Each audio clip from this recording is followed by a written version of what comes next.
Sí, bueno, primero que nada nosotros amamos el pueblo de Colombia. Es un pueblo cuya historia, cuya patria, cuyo nombre nace aquí, en las riberas del Orinoco, en Angostura, en el discurso de Angostura que dio Bolívar cuando crea la Gran Colombia. De acá, de estas tierras caraqueñas salieron y pasaron los Andes en alpargatas los libertadores de Colombia y de toda América. Así que es un pueblo hermano, es un pueblo que lleva nuestra sangre, que amamos y que lo hemos demostrado históricamente. No de gratis, hay más de 5 millones de colombianas y colombianos en Venezuela a quien le mandamos nuestro abrazo y protegemos todos los días en nuestras escuelas públicas, en nuestro sistema de salud público, con nuestro sistema de pensiones, con nuestro sistema de viviendas, que además permite contrastarnos, porque por el mundo viven diciendo que el modelo venezolano fracasó y que el capitalismo es el ideal, y entonces, bueno, uno se pregunta por qué migran diariamente tantos colombianos de ese sistema a este sistema. Pero sin embargo hay que reconocer que desde los últimos 20 años en Colombia ha surgido una burguesía paramilitar y que esa burguesía paramilitar ha instalado en Colombia unos niveles de violencia, una forma de hacer la política que ha acentuado esa migración de colombianos y que en los últimos años ese paramilitarismo lo han tratado y lo han logrado instalar en algunas partes de Venezuela, en algunos barrios de Caracas, pero especialmente en la frontera, y que eso afecta a la seguridad, el derecho a la vida de los venezolanos, las venezolanas y de los colombianos que viven en nuestra tierra, el derecho a la alimentación. Así que bueno, por distintas vías diplomáticas, en la última reunión de Cartagena se le ha planteado al gobierno de Colombia, sin embargo vemos que no se hace nada y el gobierno bolivariano está obligado a proteger los derechos humanos de quienes viven en esta tierra, obligados a proteger el derecho a la vida, el derecho al libre tránsito, el derecho a la paz. Y por eso, bueno, hemos tenido que tomar estas medidas dolorosas, porque nosotros amamos el pueblo de Colombia, pero que nos obligan a proteger a nuestro pueblo. Así que es una decisión que está tomando el presidente, que es reconocida por la mayoría de los venezolanos, por la mayoría de los colombianos que viven en Venezuela, para proteger al pueblo venezolano, para proteger sus derechos fundamentales. Hablando de esa protección de los derechos, el derecho a la educación está consagrado en la Constitución Nacional y hay unas dudas que se generan acerca del limbo que pudieran tener muchos de estos niños que hacen vida en escuelas venezolanas. Yo le pregunto como ministro de Educación, ¿qué se va a hacer con esos niños que por estar en esta situación de la frontera hoy en día están en la expectativa de lo que pudiera ocurrir con ellos en cuanto a la participación en el sistema escolar? Nosotros vamos a pedir nacionalidad para estudiar en una escuela, para entrar en un barrio adentro salud.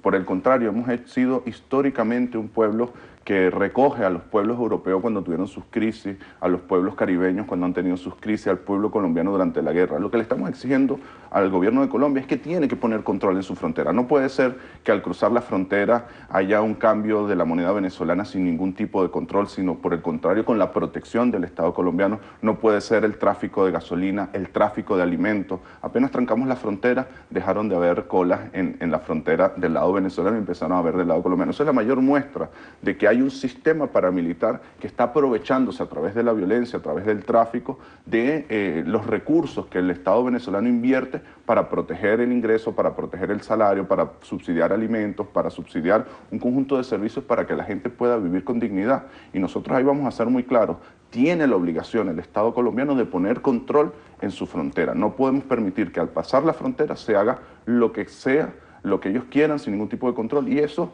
ellos tienen que respetarlo. Nosotros tenemos derecho a defender la vida del pueblo venezolano. Ahora, hablando de su responsabilidad como ministro de Educación, entendemos que la Ley Orgánica de Procedimientos Electorales establece un lapso para que se separen de sus cargos. ¿Cuándo se va a separar usted de su cargo? Bueno.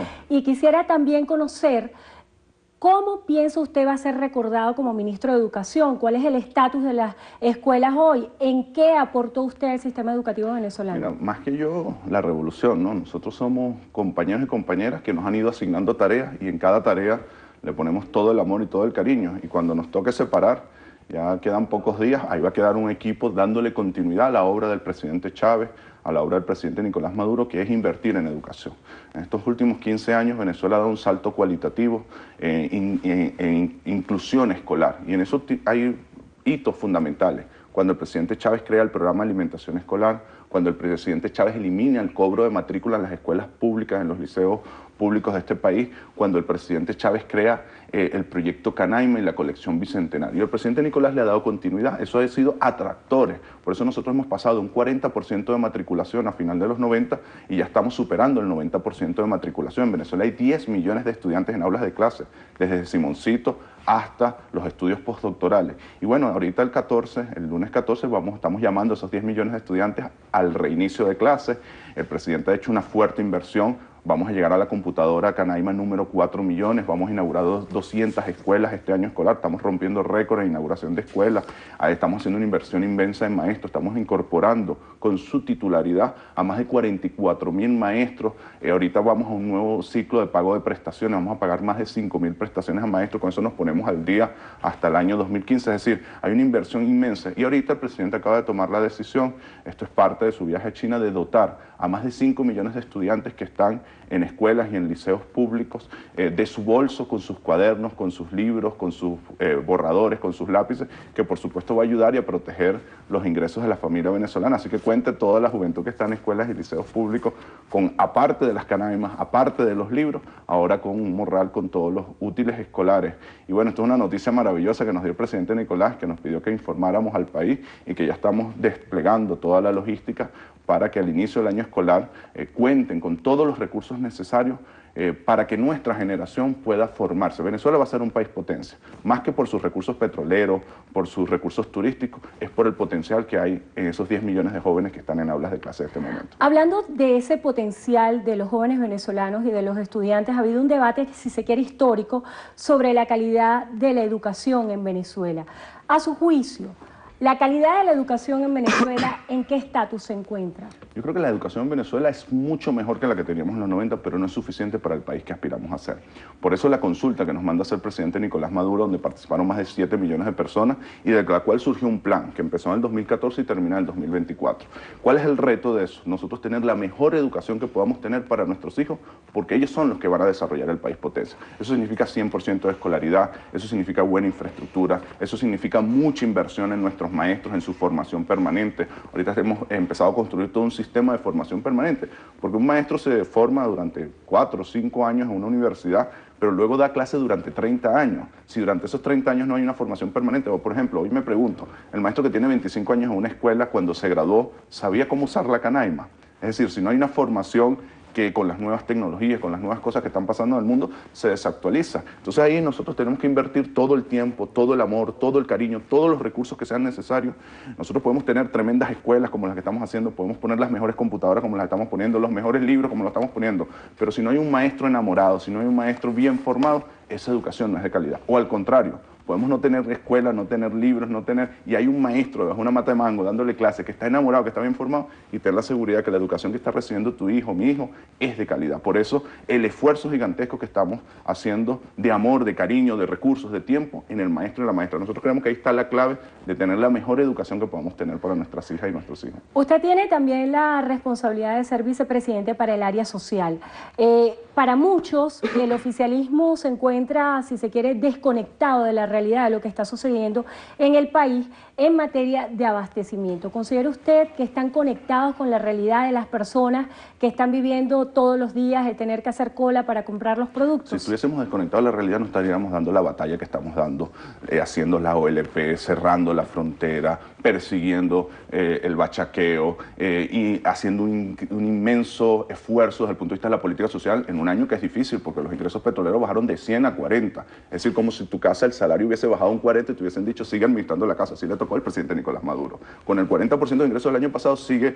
¿Qué hubiese hecho cualquier capitalista? Dice, bueno, dejo de aumentar salarios, paro la misión vivienda, dejo de entregar pensiones. El presidente dijo, no, como está esta situación, como la reconozco, por el contrario, lo que tengo que hacer es invertir más. Y por eso más vivienda, por eso más mercales, por eso más pensiones. Este año estamos incrementando 300.000 pensiones más a las 2.600.000 que teníamos. Solamente para que tengamos un dato comparativo. Cuando la revolución llegó en el año 99, el 19% de la población en edad de pensión, es decir, mujeres con 55, hombres con 60 años de edad o más, estaban pensionadas. 15 años después, el 76%. Y no vamos a parar hasta que el 100% de la población esté pensionada. No vamos a parar hasta que el 100% de la población tenga su vivienda digna. No vamos a parar hasta que todo el pueblo venezolano viva con dignidad. Se nos agotó el tiempo, pero brevemente tocando un poco el tema electoral. El dirigente de la oposición, Henry Ramos Ayub, hacía un señalamiento en el cual él decía que los líderes del gobierno de alguna forma están tratando de propiciar acciones violentas con el fin de suspender las elecciones del 6 de diciembre. Nosotros no somos los guarimberos, nosotros no somos los que estamos tratando de parar el país, nosotros estamos trabajando,